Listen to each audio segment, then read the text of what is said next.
Le café crème du jour avec Daniel Riolo comme d'hab. Daniel, toujours au rendez-vous. 3 thématiques aujourd'hui. On va démarrer par celle qui nous a beaucoup marqué hier. C'est le retour du temps additionnel. Est-ce que c'est pas aussi le retour du football de notre jeunesse? Le retour du temps additionnel, on n'avait jamais eu un temps additionnel aussi important. Quand on arrivait à 5, c'était déjà énorme. 6, ça pouvait arriver, mais il fallait vraiment qu'il soit passé quelque chose de grave dans le match. Là, on est à des records. Les 8 minutes, ça semble un basique. Bon, je ne parle même pas de ce qui s'est passé dans le match Angleterre-Iran parce que c'est dû à la blessure du gardien. Mais effectivement, globalement, on sent bien qu'il y a quelque chose de nouveau. Bon, c'est les nouvelles consignes de Pierluigi Collina. Tout est décompté, même une célébration de but. Manque maintenant peut-être les infos pour savoir combien de temps on décompte pour une célébration de but, pour une blessure, pour un remplacement. Remplacement, c'était 30 secondes, ça on savait. Mais il y a plein de choses comme ça nouvelles. Alors effectivement, ça fait des matchs plus longs. Si un mec reste blessé 2 minutes, s'il y a des pertes de temps, quand on est l'équipe qui perd, gratter un petit peu de temps pour revenir, quelque part c'est un peu juste. Affaire à suivre. Moi je trouve pas... j'ai pas entendu que beaucoup de personnes aient trouvé ça scandaleux.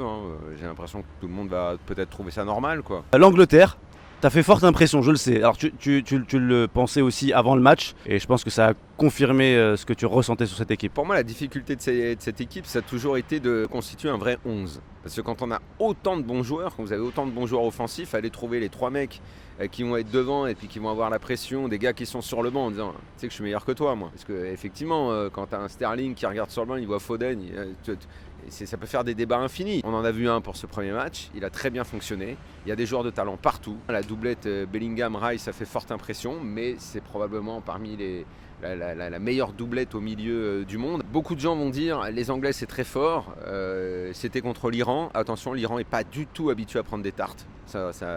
6 buts c'est vraiment beaucoup. Ils sont bons partout, mais peut-être que derrière c'est pas aussi fort. Des gars qui se subliment quand ils sont en sélection nationale, ça existe.